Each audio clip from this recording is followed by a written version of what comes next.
Let's go. Yeah. Let's go. Yeah. Ray Riley in the building. Come on, man. Let's get him, Ray. What? Hey. You fucking with a dog, bruh.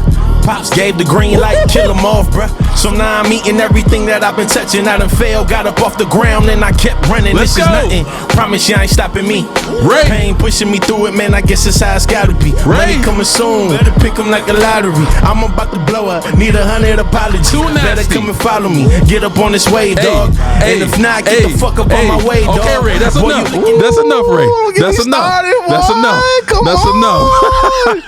Come on, man. Hey, I tried to tell y'all. Yeah. Hey, this is gonna be a treat for me, man. You know what I'm Let's saying? go, Hey, man. We in this bitch. Let's go, man. Hey, bro, it's free though, man. We can't give him too much. That's like a little You right. sample. You feel me? We gotta give him a sample, Ray. Just a You know little what I'm saying? taste. Just a little taste, man. Hey, before we go any deeper, man, I just want to let you know, man, I'm proud of you, man. I see you doing your thing. I appreciate you. Dropping lyrics and you're dropping content out the content. Yes, sir. You know what I'm saying? You're doing your sir. thing out there in the streets, bro. I appreciate you, man. I appreciate you. Been a fan of your lyrics, your style for a long ass time, bro. Yes, sir, man. I appreciate you, man. And shout out to Kazi. Shout out to my man Kazi on that Holy Talk joint, man. Makazi is my guy. Shout out to my man Kazi. Shout out to my man Bryant who shot the visuals for that.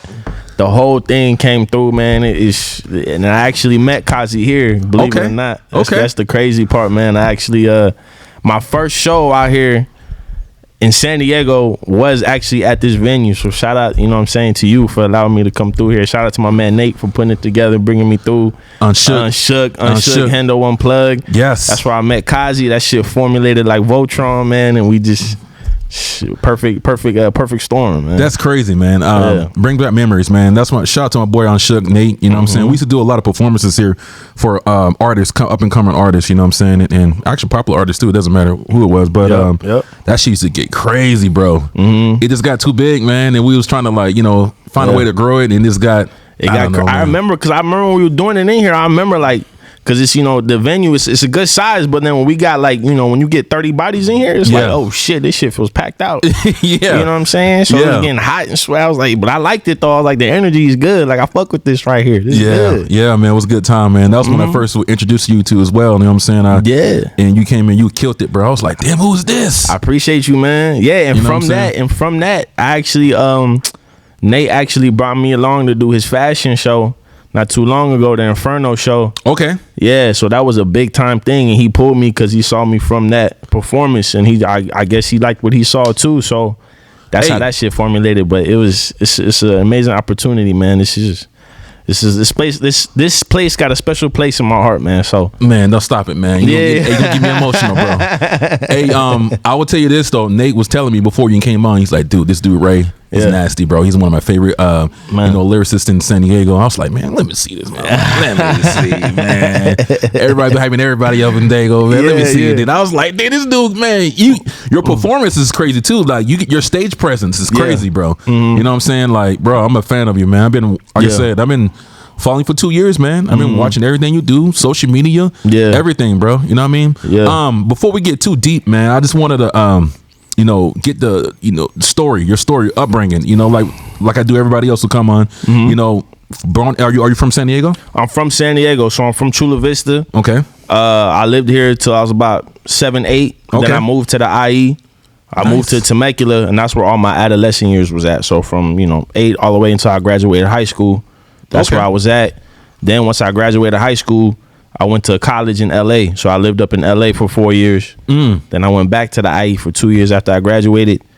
And now I'm back in the city. So now we're back out here, man. So, how was LA for you, man, when you moved to LA? It was cool because I got to see, it got to open my eyes to a lot of different shit. You know what I'm saying? I got to go, you know what I'm saying, to places out there and see different things like you normally wouldn't see in the IE. Right. You know what I'm saying? And being here when I was so young, I really did get to experience the city. Like, like I said, I was a little kid when I was out here. I didn't really I didn't get to see a lot out here. Like, not much that I remember. So going to LA, that's kind of, like them young adult, them 18 to 22 years where you kind of like, all right, like my first time going to the club, my first time doing this and that, you know what I'm saying? So LA was a great experience, but You know, it's nothing like the city, man. It's nothing like Dago. You know what I'm saying? Shout out to Dago, man. It feels good. It feels good to be home, though. It feels good to be back here. You know what I'm saying? I feel you, bro. It's like I used to travel a lot, bro, and I couldn't wait to get back to San Diego, bro. It's something about the energy in San Diego, man. This is like the best city I ever been in, man. I've been around the world, bro. Yeah. You know what I mean? And San Diego is something about this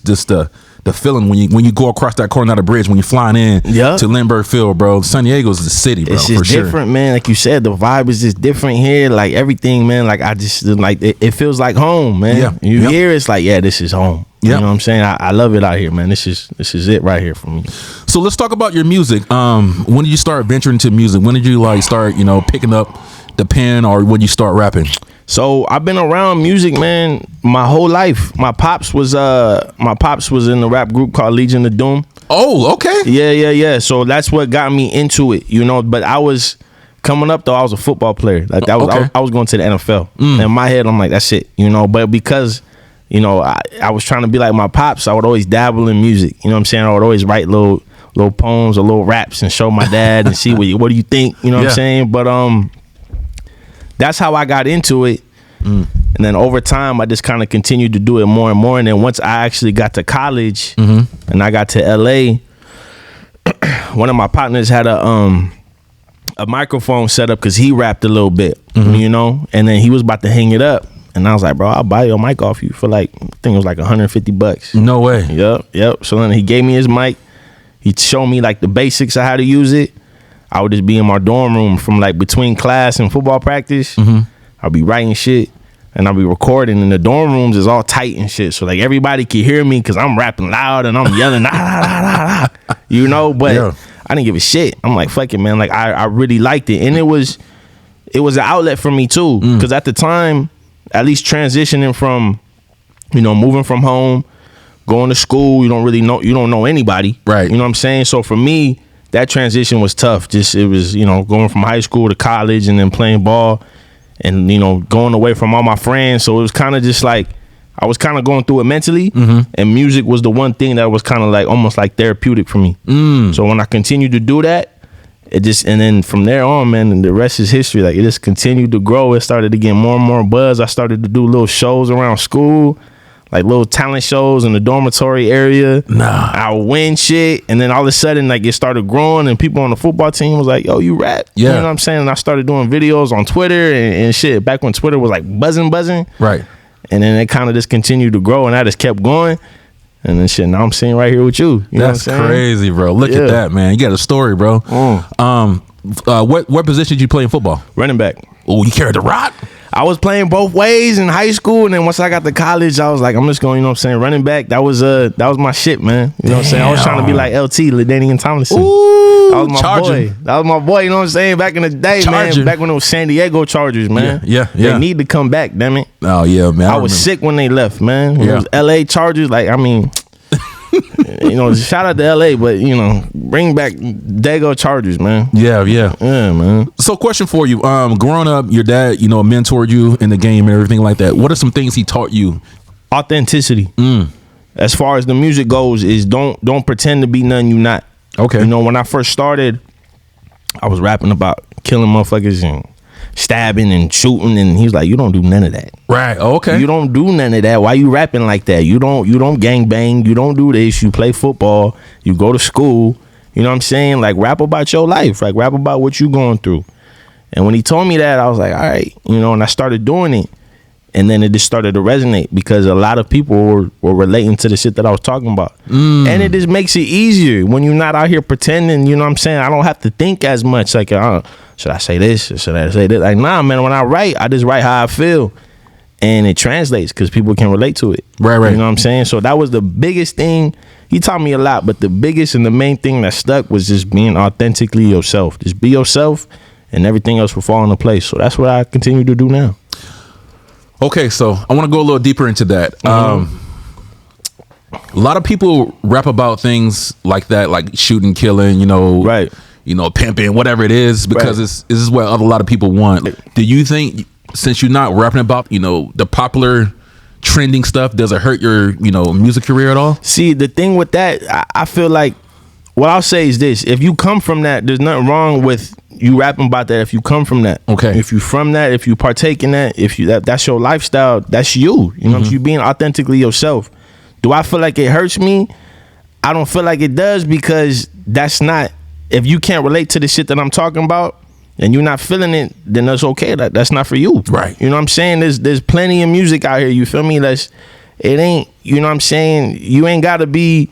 Oh, I gotta appeal to this audience and to that audience. You feel me? I'm doing shit that I love doing, and if you fuck with it, cool. If you don't, go ahead and press skip, man. Go on to the next shit. Like I ain't sweating it. You know what I'm saying? Because for me, it makes my job easier. I don't have to be like, oh, let me try, make some shit that they gonna like, and let me try to sound like this. Like, nah, I'm gonna be myself. But the thing with me is, I feel like I'm interested in a lot of different shit. You know what I'm saying? So I can give you holy talk and get busy. You know what I'm saying? And then I could give you a joint like what I did with Aiming to keep you waiting. Right. Like the fun for the girls, the bop joint, you know what I'm saying? And I can give you some deep shit. I could go everywhere with it, because I'm not just like, yo, I'm just gonna bar you up every song. Right. I'm just gonna give you bars. Like, nah, I don't wanna hear all that all the time. Like, yeah, there's that point in time where I'm like, yeah, I wanna get busy. And there's other times like, man, I wanna talk to a female, man. I feel you. Yeah, I wanna have a good time, I wanna get some drinks, I wanna, you know what I'm saying? So I just make shit that I love, man. And it's been translating, and I couldn't be happier about it, man. It's like everything is run on perception these days. You know what I'm saying? You don't really get too many authentic, artists and people who really, just want to rap about the things they really want to rap about. They got to follow the trend, and, to be cool and to blow up. You know what I'm saying? Yeah. So yeah, it's man, shout out to you, bro. Well, I mean, and it's something to say too, though. You got to be connected to what's going on out here too. Yeah. You know what I'm saying? Because I've been reading. The 50th Law. Okay. Shout out to my man 50 Cent. That's my favorite. That was my first favorite rapper ever. Really? Him and J. Cole. Yeah. Okay. But there's something to be said about being connected to what's going on in your environment around you. You know what I'm saying? So when I say I rap about the things I want to rap about, it's not in the sense of like, fuck y'all, I don't care, about what's going on with y'all. I'm rapping about me. It's like, nah, like I'm in tune with what's going on at the same time. So that's another thing, circling back to my pops. We always talk about trying to relate to people on a certain level, whatever the case is, whether you're talking about relationships, whether you're talking about trials and tribulations you're going through, whatever the case is. I think the music that hits the most is the shit that people can relate to. Right. You know what I'm saying? That's the shit that sticks with people. Like, I mean, shit, man, Tupac, like he was gone before I was even born. But when I hear some of the shit he was saying, I'm like, yo, shit hit me. Yeah. You know what I'm saying? So it's like, because he's speaking through his soul, through his, like, you can hear the passion in his voice. You know what I'm saying? So yeah, man, the relatability of it is huge for me. Do you think, because I know some rappers are, they do have a certain songs that are trendy, then they'll go back to their, their normal routine. Is that something you want to try exploring in the future? Like, just want to rap about some trendy stuff a little bit, just to get the people coming at, getting your eyes on you. Then when they listen to your music, then you got them sucked in. Is that something that a area that you want to pursue in the future at all? For sure, man. It's more of like a situation, man. Like I said, man, I feel like I do so many different things, and if you go through and listen to my catalog, you're gonna hear it. Everything. You know what I'm saying? It's everything. It's not just the bars lyrics.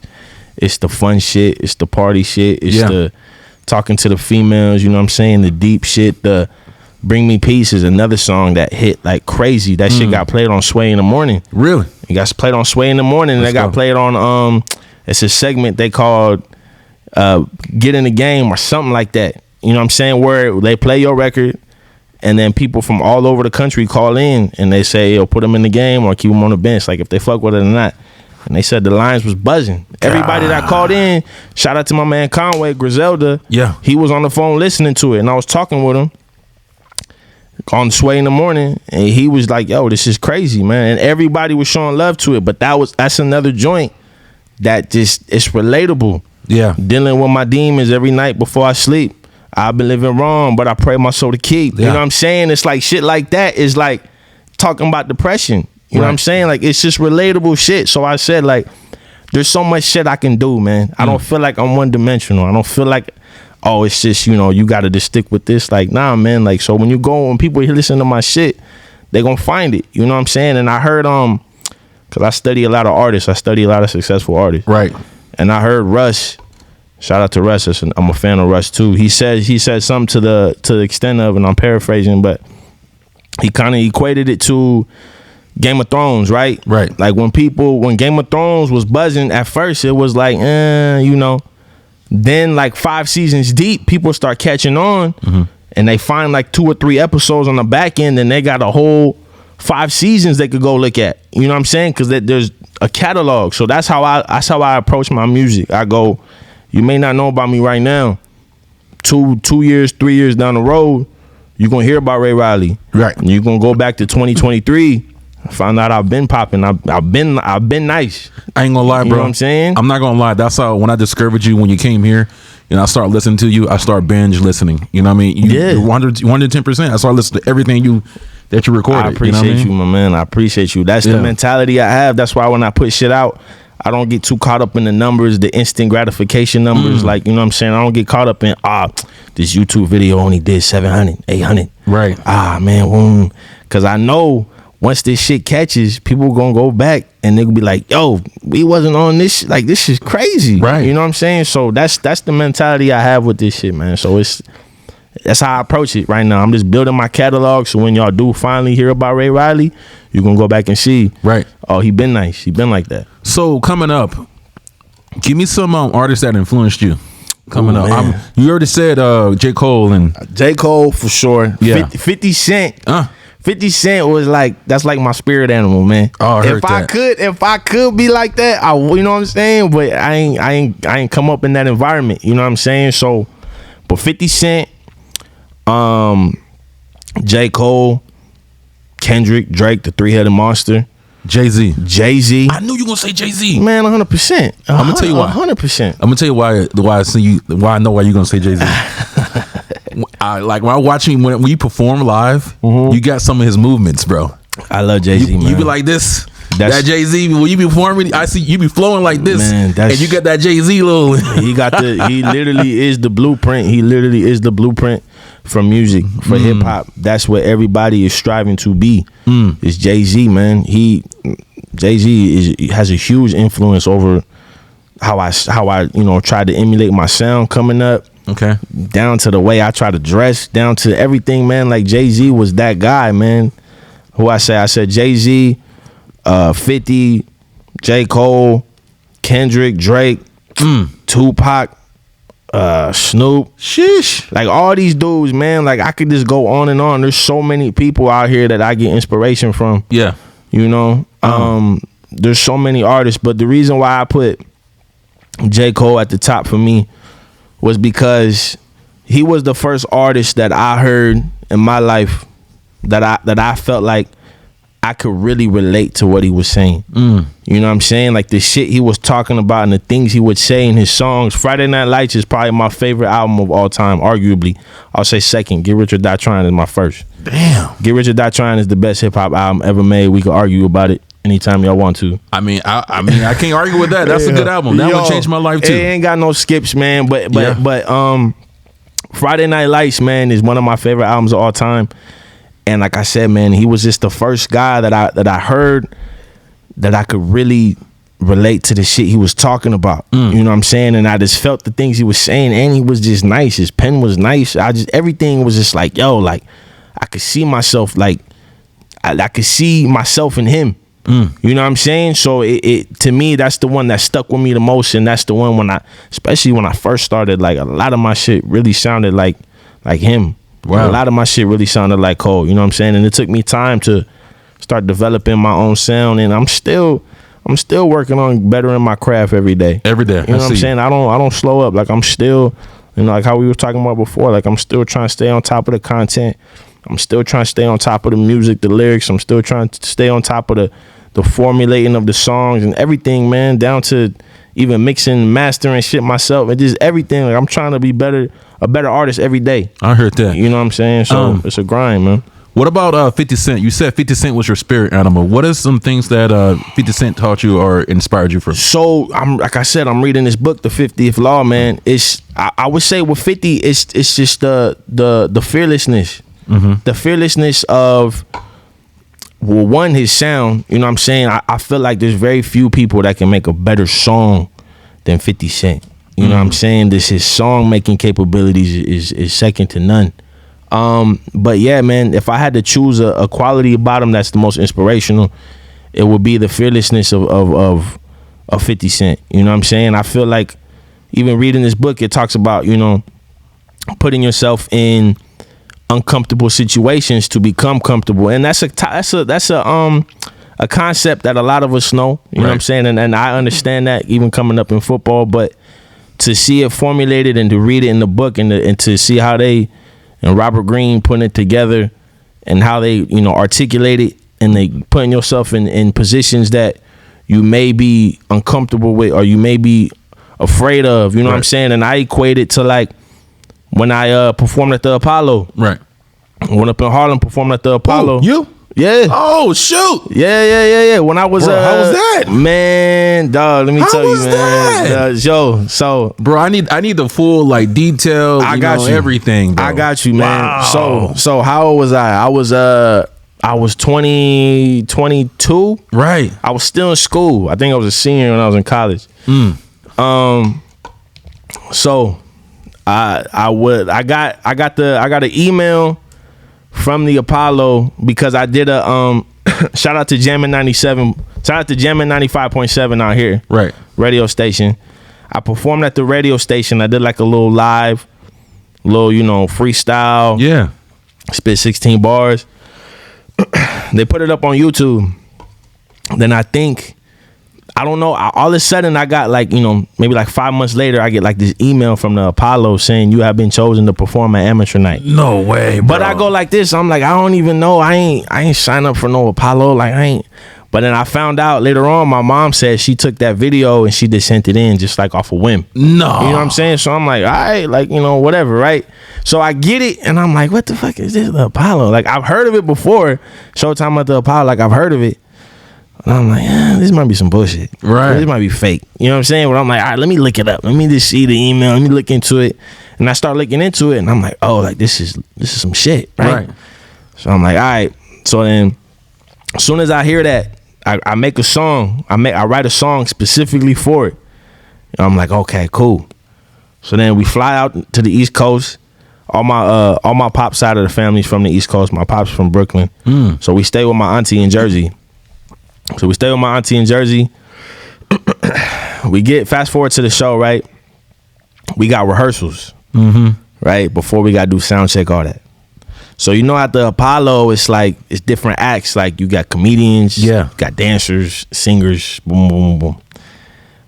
Of course, the day I go, it's nothing but singers. Nah, they all singers and they all sing good except for one. Right. So I'm like, all right, cool. Like I ain't gonna get last place. You know what I'm saying? I'm like, okay, all right. So we going.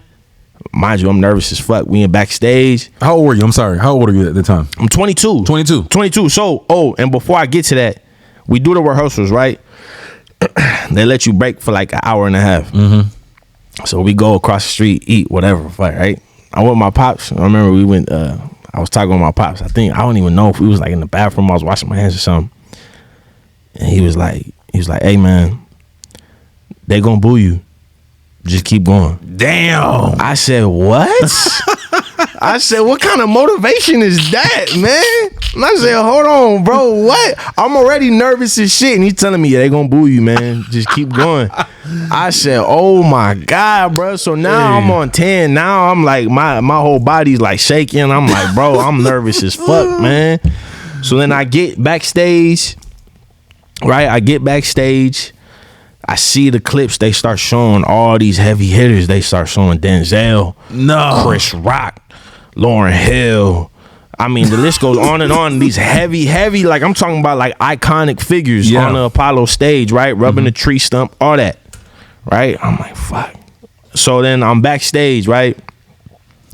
And they have the 17 and under, I believe, is the kids, so you can't boo the kids.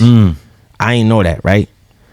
And so then the one that I said was whack was a kid So I'm like, oh shit. So I'm like, damn. So they could boo me, they can't boo her, right? But then I also thought too, they got the Sandman, the dude that sweep you off stage when they booing you. Yeah, when boo you, get you off the stage. So because I'm like, I only thought the Sandman would pop out when they did Showtime at the Apollo when it's on TV, because this wasn't on TV. Right. And I thought the only time they do that is when Steve Harvey is there and they whoop-de-whoop, you know what I'm saying? I didn't know that they could do that shit on any night. So I'm like, and they said it, all right, yo, this is everybody, this is the Sandman. Oh. And they start playing the music, you know what I'm saying? He come out with the little thing. He dancing, he da-da-da-da. And I'm like, oh, fuck. And I'm next. I'm like, oh, shit. No. I got the phone to my ear trying to remember my lyrics. I'm like, no. All right. And then, what happened, bro? What happened? So I get out there, right? I rub the tree stump, right? Yeah. They start playing the music. And I kid you not, you could hear a pin drop in that bitch. It was so quiet. But what happened? I think I was so afraid. Like how we were saying, I was so scared that I was like, like my shit was on 10. Like I was ready to rock. So I'm so afraid. The passion is just coming out. I'm like delivering the lyrics, but like you can feel what I'm saying, and I'm making eye contact with the crowd, and I'm like, you know what I'm saying? I'm getting it. Yeah. I'm all over the stage, and I could see some people on this side that was bobbing their head, they was rocking with me, and I was rocking with them. And I go to the other side, and I seen some people doing this, like kind of like waving me off, and I'm like, fuck that, I'm gonna go over here. I'm gonna rock with them. Damn. So I'm bouncing around, and then I say all that to say this: I made it through my performance. I ain't get booed. Oh, I made it through. So, you know what up. I'm saying? Hey, you couldn't tell me. You couldn't tell me nothing, man. Yes. You couldn't tell me nothing. So I was lit, right? And then after the show, people come up to me like, yo, that shit was dope, man. Like, keep going, man. Like, that's crazy, yo. Your passion, your energy. Yes. You know? And it's funny because when I hear that song now, to me, it ain't that good. But because of the passion, the sheer passion you could see, yes, how you were saying when you see me perform, that's like, yo, it's coming through me. It's like my spirit, like, you know what I'm saying? I'm like, yo, this is what I want to do. Yes, sir. You know what I mean? So when people see that, you can't fake that. People can see that. Yep. When they see you on stage and like, oh yeah, he want it. Yep. He passionate about that. And I think that's what got me through. And it's funny because there's a YouTube video on this. Type in Ray Riley at the Apollo. Y'all can see it. You can hear my pops, because I think my cousin was recording. You can hear my pops after every line. Yeah. Yeah. Yeah. I told you, as quiet as you can hear a pin drop, but you can hear him. Yeah. Yeah. And so that was a crazy experience. But to bring it all back, that's what I draw parallels to as far as fearlessness. So that was a sold out crowd. That was 1,500 people who didn't know who the hell Ray Riley was. All the way in Harlem, New York. They don't fuck around with hip hop out there. They don't. That's the Mecca, man. If you whack, you ass. I don't care if you showing passion. You suck. Get off stage. Yep. Boo. Yep. And I'm with all singers. You gotta. Anytime you at a show, you got a singer and a rapper. It's so much easier to boo the rapper. Right. As soon as I get the rapping, boo. Yeah, that's true. They want to boo you. Absolutely. So that to me was the stamp. Like, all right, man, you doing something here. You doing something here, and that I compare everything to that. Right. Even the fashion show, it was sold out. Fashion show was sold out with Nate, the Unshook show. It was like 350, and I was the only person performing. That thing was dope too. It was dope. Shout out to my man Nate. Yeah. But I compared it to that. It's like, yo, like this shit. You get scared and you fear these situations, but when you put yourself in that and you put yourself in the lion's den, I compare everything to the Apollo, man. I'm like, man, I could do this club with 200, 300 people. Like, I was at the Apollo with 1,500 people, right, ready to boo me, man. That's crazy, and bro. I made it out, man. I made it out that bitch. So where do you get this passion from? When do you start becoming really passionate in music? Because that's one thing I noticed too as well. Like I said earlier, that when you rap, dude, you can feel your energy, bro. Yeah. You can feel it, like you love it, and you want to be on that stage. You know what I'm saying? And I feel like the only person I can really compare you to that I can that feel like who's really passionate about their music too is J. Cole or like Lil Wayne or something like that. Lil Wayne, when he raps, bro, you can feel like every time he's singing his lyrics, bro, you can feel that passion coming through that mic. Yeah. And you're the same way. So where did that passion come from? I mean, I don't know, man. I can't. I'll be lying if I gave you like an answer like this is where it is. I feel like it's just the love from it. You know what I'm saying? I feel like I love it. Like this is something that started out as therapeutic for me. You know what I'm saying? It started out as something that was an escape from you know, life situations and struggles that I was going through, and I was able to put it out in a form that people can consume it and relate to it. And to me, like, this the most powerful thing, man. You know what I'm saying? I feel like music is the most powerful shit in the world. Right. What separates you from other artists, in your opinion? I feel like, you know, being versatile, being able to really get busy, and also really being able to give you that bop shit, that really the have fun shit, talk to the ladies shit, and my work ethic, man. I feel like I just work, and this is not saying that other artists ain't working. I'm just working harder. You know what I'm saying? That's true, I just feel like I'm working harder. I'm going harder, man. I don't stop. The thing with me is, and my competitiveness. Like, I'm the type, I'm never hating on somebody. If I see you getting it, I'm showing you love. Shout out to you. Watch this. Right. Watch what I do now. Right. Oh, you did a freestyle on this little beat, right? This joint. I'm gonna do the same exact joint, and I'm gonna get you. I'm gonna kill you. Let's go. That's how my shit is, and that's bred from sports, from football. Okay. Because I've had to compete my entire life. I've never shied away from competition. I'm actually comfortable in that. That's when I feel most comfortable. Is like, oh, you think you better than? Okay, let me see what you got. Right? You do your shit. I'm gonna do mine. You know what I'm saying? So that's the shit that it just drives me. I'm just competitive, you know. It's never hate. It's never like I'm seeing somebody getting it and I'm like, man, like, nah, like I said, shouts out to you. I see you doing your thing. I want to see everybody win, but I'm gonna get after it. You know what I'm saying? You know, that's one of my questions I was going to ask you. Your work ethic, because I see you dropping a lot of music all the time, right? So you think you get that work ethic from your dad? Your dad teach you that, or did that derive from somewhere else? I think that came from being an athlete my whole life. Okay. I think it came from seeing what hard work can do. You know, it came from me and my boy. Shout out to my boy Darian. That's like my brother since I was 5 years old. We didn't really have the childhood that, you know, a lot of kids had, as far as like being able to go to, you know what I'm saying, like just have a summer and go to sleepovers and hang out and do. We was constantly working out. That's the reason why to this day we so close, is because we was like suffering together. You know what I'm saying? We was at the track running, exercising. We was in the gym doing all this shit from a very early age. We would be going to high school, lifting, practicing at school. Right after we get out of school, we driving all the way to Rancho Cucamonga, all the way to San Diego State to get workouts in. Come back, next day, do it all over again.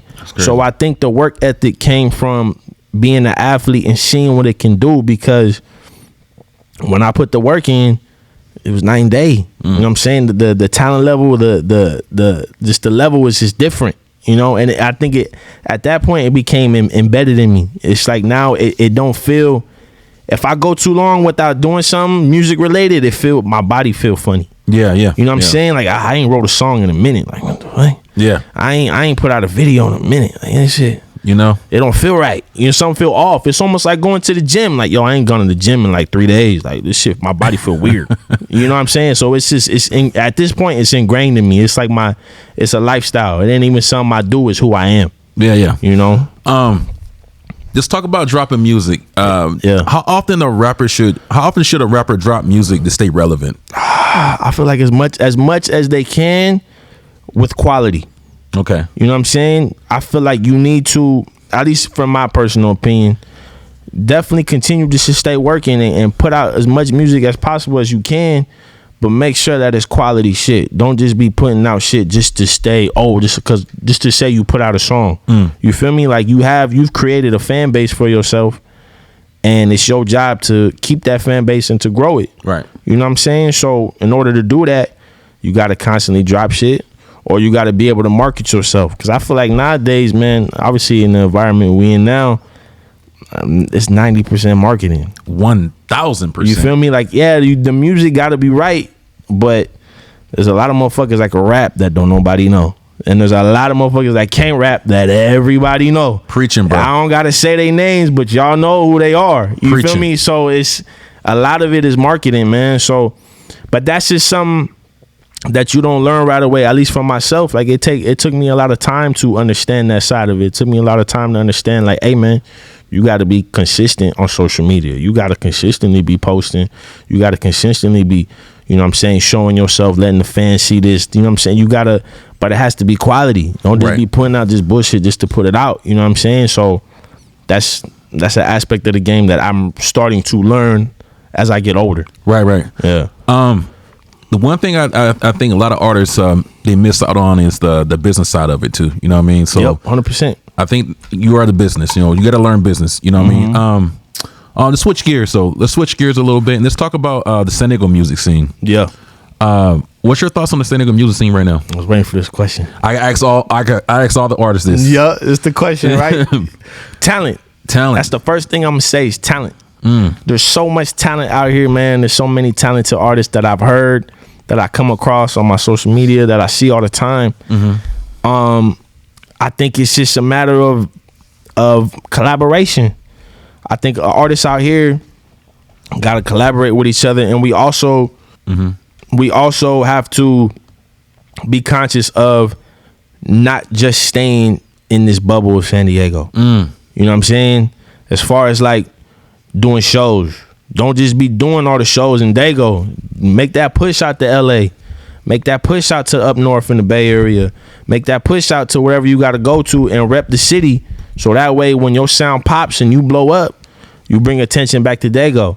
You know what I'm saying? 100%. And that's what I'm trying to do. And that's the goal that I have, is I want to be able to grow this shit for the city, because there's so much talent out here, man. And I feel like people haven't been privy to it because all the dope ass talent just stays here. We don't really, you know what I'm saying? So it's like, yo, I want to be able to go out to these places and rep this motherfucking shit on my hat. You know what I'm saying? So it's yeah, man. I feel like that's the what I think of when I think of San Diego hip hop. Like I said, it's talent. Nothing but talent out here. We can't get trapped in the bubble of this San Diego. What about the San Diego sound? I had a prior guest that came on, and she said that she feels like San Diego, we have a sound, but we're stuck in the past. That's like what she said, quote unquote. You're stuck in the past. Do you think that we need to improve our sound, or evolve our sound in San Diego, or even West Coast? Period. To be honest with you, I disagree. I don't think so. I think whoever said that, I think they just ain't really heard all the shit that's out here. You know what I'm saying? There's a lot of music out here that she probably ain't, or whoever said that probably isn't tapped into. I feel like there's a lot of different things as far as our sound. Yeah, man. I mean, everybody got their own niche. You know what I'm saying? Everybody, or their own niche, whatever you want to say. Everybody got their own sound, and I feel like there's so much sounds out here. Like I said, it's just a lot of talented motherfuckers out here, man. Yeah. You know what I'm saying? So I don't feel like we stuck in the past. I feel like there's people that are pushing the needle forward. You know what I'm saying? And I feel like I'm one of those people, So when I hear things like that, I'm like, oh, you just ain't heard my shit yet. You know what I'm saying? Oh, what about what's your opinion on the gang culture? Because San Diego's gang culture is very prevalent in San Diego. Yeah. And also in the music. Yep. So what's your opinion on the gang culture in the music? You think it's a hindrance to San Diego? I don't think it's a hindrance if you live that lifestyle. If you in that and you surrounded that and you in that environment, then that's you. That's what you rap about. You feel me? Because that's authentically you being authentically you. As far as me, you ain't gonna hear that shit from me because I don't live that. I didn't come from that gang bang, and my pops did all that. Oh, nice. My pops did that, and he showed me, he got me out of here, so I didn't have to grow up in that environment where it was like, I got to be looking over my shoulder. I got to be, you know what I'm saying? He got us out of that environment, so we could actually be, me and my sister, we could actually be kids, have these things, go outside and not worry about, you feel me? Right. But my pops was from that, and he was really doing the shit that people was rapping about. Right. So I know how it is. I know what comes with it. My uncle just did 12. He just got back home. My other uncle doing life. They was really doing this shit. And that's what veered them off. LOD, Legion of Doom, for the hip hop historians that in San Diego, y'all know, that was the first hip hop group out here in San Diego. Yes, sir. They was opening up for Cypress Hill. They was popping, man. They went left because they was in the streets doing that shit. So my pops made sure. That's what I believe to this day. That's why my pops made me, you know what I'm saying, play football, get into sports, do things like get us out of here, because he didn't want me in that shit, because he went through that and he knows what comes with that. He knows at the end, yo, you only gonna end up two places. You know what I'm saying? Jail or dead. Exactly. You know what I'm saying? So I by the grace of God, you know what I'm saying, I didn't have to go through that, and I'm not in that. I'm not in that environment. I don't gang bang. Like I said though, if you do that, that's a part of your lifestyle. That's where you from. That's who you are. And that's what you rap about. That's you. That's authentically you. Right. You feel me? So I don't think it's a hindrance if that's who you are. If that's what you're going through and that's the environment you in, and that's what you doing. You know what I'm saying? For me, I'm on this side of it. You feel me? I'm trying to take this shit as big as possible. I love it, bro. I'm trying to go global, man. I ain't trying to just be in San Diego. Like, this the city I'm a rep. But I'm trying to take this shit worldwide, man. I got big, big dreams with this shit. And the further I go, it feels like it's tangible. I feel like, yeah, this shit is coming. Yeah. I just feel it in my bones, like, yeah, it's coming, man. Just keep doing what you're doing. So yeah, I don't think it's a hindrance either. I think it actually adds to the culture and things like that. Mm-hmm. It's a different form of music, 100%. You know, but I've heard that, you know, from other people. You know, I don't want to mention their names or anything, like it's a hindrance. Yeah. But I don't think it is. There was a big thing about a couple months ago of, you know, Asian rappers and other races using the N-word, you know, in their raps. You know what I mean? How do you feel about that? You know, other races using the N-word in their raps. I feel like if you're not black, then you shouldn't use it.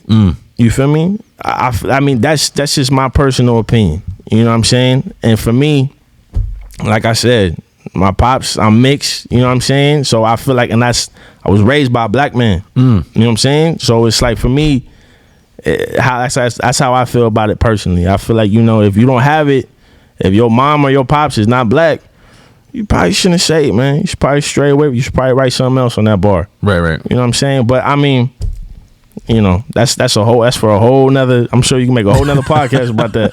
You know what I'm saying? If you go on and on about that topic, you know what I mean? For sure. Yeah, for sure. Let's go a little deeper. On it then. Yeah. One of your favorite, since you're a really lyrical artist, right? One of your favorite. I was gonna say your favorite rhymes, but I need your favorite song. Give me your favorite song that you ever dropped. That I ever dropped. Yes. Ooh. Give me your favorite song, the song that means the most to you. You got a pretty extensive catalog. I would say, if I had to pick right now, it'd be "Bring Me Peace." Bring You Peace. Bring Me Peace. Just because that one is. There's not a lot of thought in that. It's more of just emotion. You know what I'm saying? Like, that song took me about 30 minutes to write. Right. And it's one of my biggest songs. I think it is my biggest song, with the exception of Holy Talk. Right. And that one is just strictly it came from such a real place. And I feel like lyrically, there's no wasted lines. There's no wasted filler bars. It's all, everything is just from the heart. You know what I'm saying? It's all passion. You feel me? So yes. I feel like that one, if I had to pick a favorite of mine right now, it would be "Bring Me Peace," because that one came from such a real place, and I feel like so many people can relate to it. You know what I'm saying? And I feel like it's just one of those that when you hear it, like how we was talking about before, you can hear the passion, you can hear the real sincerity in what I'm saying. You know what I'm saying? When I listen to it, I'm like, damn, deep. Like, I don't want to go back to that place. You know what I'm saying? Because to create something like that, you got to be in a place that's like, yo, you feel me? Like, and you can make beautiful art out of it, but like, you see it with a lot of artists, man. Like, even like, you know, like, first person that comes to mind, like Kurt Cobain. You know what I'm saying? Gotcha. It's just like, you go to like these places where it's like, it's so dark and you make beautiful art, so the fans is like, yo, like, oh, he just went through a breakup, we about to get the album of the year. Yeah. But it's like, yo, that person is going through some real shit. You know, so you might get some beautiful art out of it, which is amazing, and hopefully that art is able to get that person who created it out of that. You feel me? And not staying in that place. But I was in a real bad place when I made that. So can you talk about it? Because I don't remember that song specifically. What was in What was the context of that song? It was just dealing with depression, man. It was just praying up to God, my purpose, bring me peace, man. It's praying. I was praying that I was praying that the music would bring me peace, meaning mentally, spiritually. This is where I find my peace, my solace, man. My get away from it all the stress, all of the day-to-day life that people be going through. You feel me? I feel like with music is the thing that I feel like I'm here to do. You know what I'm saying? And I feel like with music, that's the escape in life for me. It's like, yo, when shit is getting crazy, just close my door and I just lock myself in my room. I just get to writing, I get to recording, and that shit is therapeutic. You know what I'm saying? So bring me peace, I feel like is yeah, man. I feel like it's something that, you know, like I said, everybody can relate to at one point or another, and it came from a genuine place, man. That's pretty deep. I remember my first time I actually, you know, experiencing depression. You know, it was so funny. Like, I thought depression was for weak people, bro. Like, people, oh man, he's weak, you know. Yeah. And, you know, I went through some things in my life, you know what I mean, and I felt depression, and it was like a mental, you know, you're trapped mentally. Yeah. You know, you can't, you know, you're always feeling down, you know, you can't really control your emotions. You try to shake it, you know what I mean? You can't shake it, you know? So, it's so funny. The only thing that got me out of depression was something I was passionate about as well, which was photography at the time. You know what I mean? So 100%. So it's funny, like how you're saying that, because I can, you know, from your lyrics, I can 100%, you can relate to all that. You know what I'm saying? So yeah, man, it's crazy. Depression's crazy, bro. A lot of people don't understand. Like, it's a crazy place to be. You know what I mean? And for sure, it ain't no joke, man. It's no joke at all. Yeah, no, it's no joke, man. Your mental health is everything. 100%. Your mental health is everything. You know what I'm saying? It starts with, you know, keeping your mind sharp, your body sharp. You know what I'm saying? And yeah, man, it ain't no joke. For sure. What can you give me some advice for artists that are coming up, inspiring artists that are coming up who want to be the Ray Rileys? Give them some advice that, you know. I would say to any artist coming up, well, to be yourself. Don't ever try to be somebody else that's out here, because that's not you. Be yourself. And number 2, just consistently stay working. Just consistently stay working. That's it. That's what I'll say, is be yourself and continue to work and continue to move forward, because you bound to hit something. If you continue going forward, you continue working on your craft every day, you only gonna get better. You only gonna get better. You're gonna start meeting people. You're gonna start running into people. You're gonna start being in the right rooms. Just be consistent, man. Don't get caught up in the bullshit. Don't get caught up in veering off and I don't really feel like it. It's like, nah, man, if you love it, this is what you want to do, and go do it. It ain't really no secret to it. It ain't really no, you got to do this, and you got to get the producer, and you got to get the engineer, and you got to.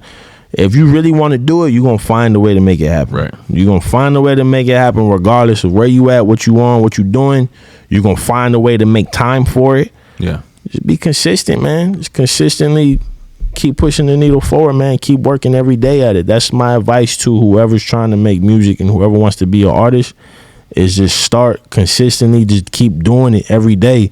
Whether it be just little things, whether it be just writing a little poem, whether it be just writing a couple bars here, whether it be trying to do whatever, come up with a melody, anything, man. Just constantly continue to try to sharpen and work in your craft, and pretty soon it's gonna start feeling natural. And at that point, you just continue to build on it. What inspires you to stay consistent? Because sometimes you can be consistent, and throughout that time, you know, like years and years, and if you don't see any progress, you can lose your, motivation. So what inspires you to stay consistent throughout this time of you making music for all these years? Man, what inspired me to stay consistent? Like I said, man, I feel like it's just embedded in me. Okay. I feel like it's one of those things, man, where, you know, being an athlete and being in sports, you know, it was embedded in me. I never quit, never give up, all those things. Like, but I feel like, I don't know, man. I couldn't point a finger on it and tell you. Okay. It's just something that's just, like I said, it's just in my blood, man, to keep going. You know what I mean? Like, no matter what, I'm gonna keep going. I'm gonna keep going. it don't matter. You feel me? If I put out some shit and it flop, people don't like it, I'm gonna be right back with something else. Let's go. I'm gonna be right back, bro. A lot of people are not like that though, man. You got it's something special about you that can be that keep you on that train track. Yeah. But that's crazy. Yeah. I want to ask you one thing. Mm-hmm. Yeah. I was watching your Instagram and you was at the Senegal Music Awards and why you doing me like that, man? Oh man. Hey bro, let's go. Man. Hey man, I need to know your thoughts on the San Diego Music Awards, bro. Shout out to San Diego Music, man. Shout out to San Diego hip hop, man. Hey, I just want to give you some context, you guys. If you guys don't know what I'm talking about, so Ray Riley was nominated for Album of the Year at San Diego Music Awards. He went there, he blogged it, and he was very, very upset that he didn't win. Because he's a competitor. He's a football player, like y'all said back in the day. Right. So give him the backstory. Why were you upset? You know what I mean? What do you think about the San Diego Music Awards?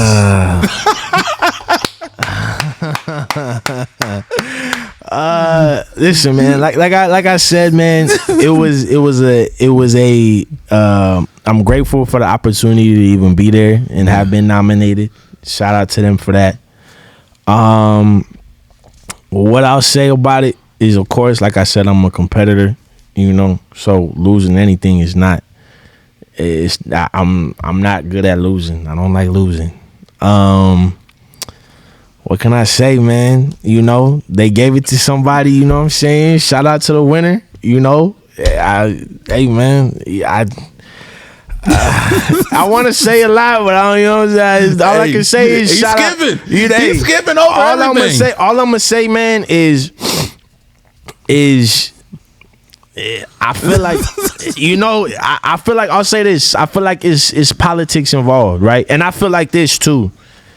I feel like this when I hear interviews about, we've all heard them before. Everybody saying fuck the Grammys, right? Right. I seen interviews, Eminem saying it. You know what I'm saying? And at first you're like, bro, why you saying like, all right, whatever. But then when you get in that environment and you experience it, obviously on a much lower level than the Grammys, but it feels that atmosphere. A lot of people in that motherfucker, so it felt I got my experience of a music award show. You know what I'm saying? And at first I didn't understand what people like Eminem would say. You got all of us here. You got J. Cole, you got Kendrick, you got Kanye, you got me, and then you got Iggy Azalea, and she come out with the Grammy. You know what I'm saying? Shout out to Iggy. But like, yo, you got Kendrick, Eminem, Kendrick and Malcolm Moore, and Kendrick, Good Kid, Mad City lost to Malcolm. Like, bruh, come on, man. There's politics involved, and there's politics involved in it, And that was my first taste of it, and I got to really see it from being in it. So I'm like, oh, like this is what they talking about when they talking about the Grammys, bullshit and things like that, because they get into these environments with these dudes who really make impact, and they give it to Iggy Azalea. Shouts out to Iggy. I'm not even trying to throw shade. I'm just saying, bro, like, no. But shouts out to Iggy. But you feel me? Like, come on, man. Like, it's like it's politics involved in it, and I got to see it firsthand. So, like I said, man, shout out to the winner. I ain't even. Are you going back next year? That's the question. No, I will not be ever going back to that. No, I ain't never going back to that, man. But hey, I like what they doing. I feel like I won't say this. I won't say never.